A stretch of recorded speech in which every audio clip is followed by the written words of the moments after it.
Hi வணக்கம், நான் Vidya. Welcome to traditionally modern food. இன்றைக்கி ஆப்பம் எப்படி பண்ணுறது அப்படின்னு பார்க்கலாம். பயங்கர சாஃப்டாக டேஸ்டியான ஆப்பம். முதல்ல ஆப்பத்துக்கு நம்ம தேவையானதெல்லாம் ஊற வச்சிடலாம். 1 கப் இட்லி அரிசி, 1 கப் பச்சரிசி இல்லை சோனா மசூரி ரைஸ், 1/2 டீஸ்பூன் வெந்தயம், 3 டேபிள் ஸ்பூன் உளுத்தம்பருப்பு. முழு உளுந்து போட்டுக்கோங்க, நல்லா காணும். உளுந்து போட்டுட்டு ஒரு 1/4 கப் அவல். இப்போ இது எல்லாத்தையும் நல்லா தண்ணி ஊற்றி கழுவிட்டு மூழ்கிற அளவுக்கு தண்ணி ஊற்றி ஊற வச்சிடலாம். 5லேருந்து 6 மணி நேரம் இது நல்லா ஊறட்டும். நல்லா ஊறினோடனே இப்போ நம்ம இதை அரைச்சி எடுத்து வச்சுக்கலாம். நல்லா ஊறினோடனே இப்போ நம்ம ஆப்பமாவை அரைச்சிக்கலாம். நான் இன்றைக்கி கிரைண்டரில் அரைச்சிருக்கேன், அதுக்கு பதிலாக மிக்சியில் கூட அரைச்சிக்கலாம். கொஞ்சம் கொஞ்சமாக தண்ணி சேர்த்து ஆப்பமாவை நல்லா அரைச்சிக்கோங்க. மாவு நல்லா அரைப்பட்டோன்னே நம்ம ஆப்பத்துக்கு தேவையான உப்பு போட்டுட்டு ஒரு வாட்டி சேர்ந்தாப்பில் அரைச்சிக்கோங்க. அரைச்சிட்டு இது ஒரு பாத்திரத்தில் மாற்றி வச்சுட்டு நம்ம இந்த மாவை புளிக்க வைக்க போகிறோம். அட்லீஸ்ட் ஒரு 8 மணி நேரமாச்சு மாவு நல்லா புளிக்கணும். அப்போ தான் ஆப்பம் சூப்பராக வரும். நல்ல வெயில் இருக்கிற ஊர்லனா அப்படியே வெளியில் வச்சிட்டாலும் நல்ல மாவு புளிச்சிடும். நான் யூஸ்வலாக அவன் லைட் ஆன் பண்ணி வைப்பேன். இல்லாட்டினா இன்ஸ்டன்ட் பாட்டில் கூட மாவை புளிக்க வைக்கலாம். மாவு நல்லா புளிச்சோடனே ஒரு வாட்டி நல்ல கரண்டியை வச்சு மிக்ஸ் பண்ணிக்கோங்க. நமக்கு ஆப்ப மாவு தோசை மாவோட கொஞ்சம் நீர்க்க இருக்கணும். அதனால அதுக்கேற்ற மாதிரி தண்ணி ஊற்றிக்கோங்க. மாவு கொஞ்சம் நீர்க்க இருந்தால் தான் ஆப்பம் சூப்பராக வரும். இப்போ மாவை நம்ம ரெடி பண்ணி வச்சாச்சு.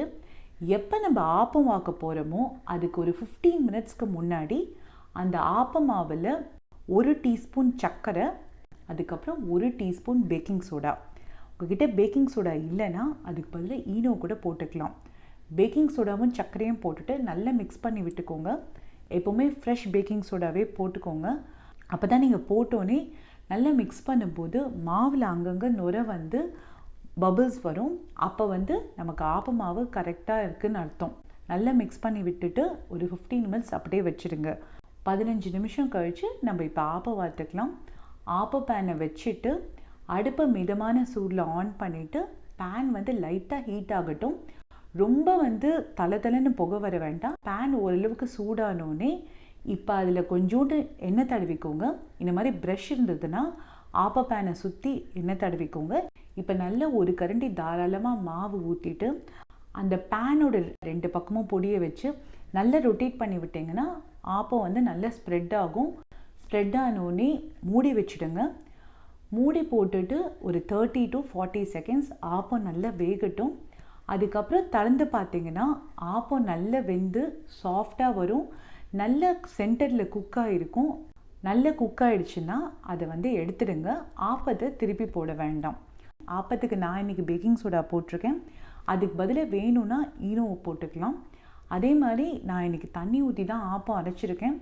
உங்களுக்கு தேங்காய் ஃப்ளேவர் பிடிக்குன்னா தேங்காய் தண்ணி கூட ஊற்றி ஆப்பம் அரைச்சிக்கலாம். ஆப்பம் வாக்கிறதுக்கு 15 நிமிஷம் முன்னாடி பேக்கிங் சோடாவும் சர்க்கரையும் போட்டு 15 நிமிஷம் ஊற விட்டுட்டு அதுக்கப்புறம் ஆப்பம் பார்த்தீங்கன்னா ஆப்பம் சூப்பராக வரும். நான் இன்றைக்கி கிரைண்டரில் தான் மாவு அரைச்சிருக்கேன். வேணும்னா மிக்சியில் கூட அரைச்சிக்கலாம். மிக்சியில் அரைக்கும்போது ஒரேடியாக போட்டு அரைச்சிடாதீங்க, மிக்சி சூடாயிடும். கொஞ்சம் கொஞ்சமாக போட்டு தண்ணி தெளித்து அரைச்சி வச்சுக்கோங்க. இன்னொரு முக்கியமான விஷயம், ஆப்ப மாவு நல்ல நீர்க்க இருக்கணும். ரொம்ப கெட்டியாக இருந்ததுன்னா நமக்கு ஆப்பம் சரியாக வராது. அதனால தோசை மாவோட கொஞ்சம் நீர்க்க கரைச்சிக்கோங்க.